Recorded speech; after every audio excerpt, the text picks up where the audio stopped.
হয়ে গেছে।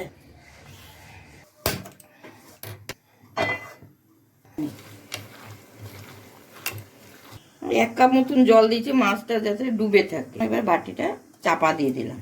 এটা দেখে নি হয়ে গেছে।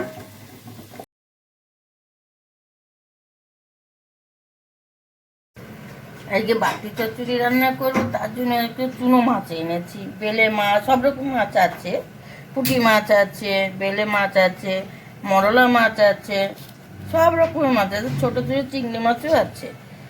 এই বাটি চচ্চড়ি করার জন্য আজকে কিনে এনেছি, তাই বানাবো।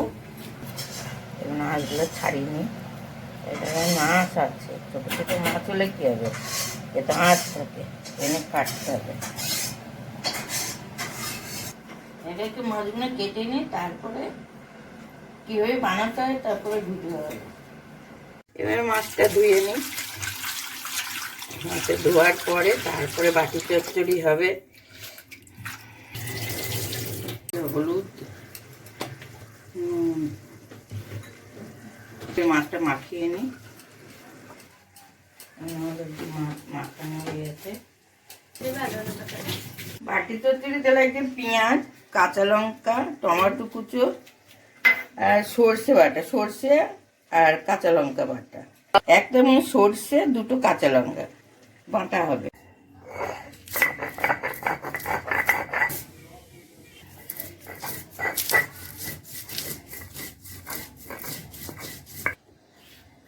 হয়ে গেছে।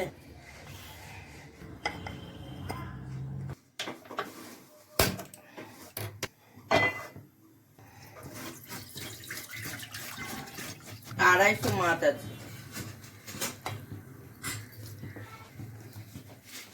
এই বাটির মধ্যে রেখেছি মাছ, এর পেঁয়াজ, মাছ চচ্চড়ি করার জন্যে।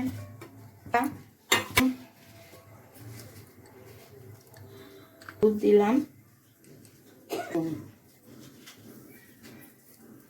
তেল,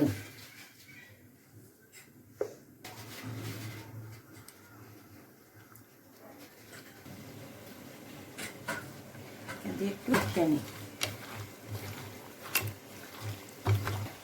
হেভি লাগে এটা, এই জল এক কাপ মতন জল দিয়েছি মাছটা যাতে ডুবে থাকে। এবার হয়ে গেছে সব মাখানো। এবার বাটিটা চাপা দিয়ে দিলাম। এবার বাটিটা বসিয়ে দিলাম, মিডিয়াম দিতে হবে। এবার উপর দিয়ে এটা চাপা দিয়ে দিতে হবে। এবার হোক আধা ঘন্টা ধরে। এটা দেখে নিই হয়ে গেছে। এবার আমরা বাটি চচ্চড়ি দেখে নিই।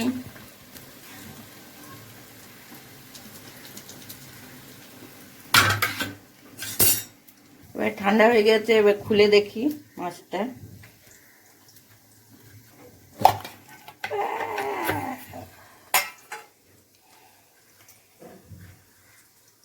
চামচ, চামচ হয়েছে কিনা মাছটা। এই যে মাছ সিদ্ধ হয়ে গেছে, বাটি চচ্চড়ি মাছ হয়ে গেছে।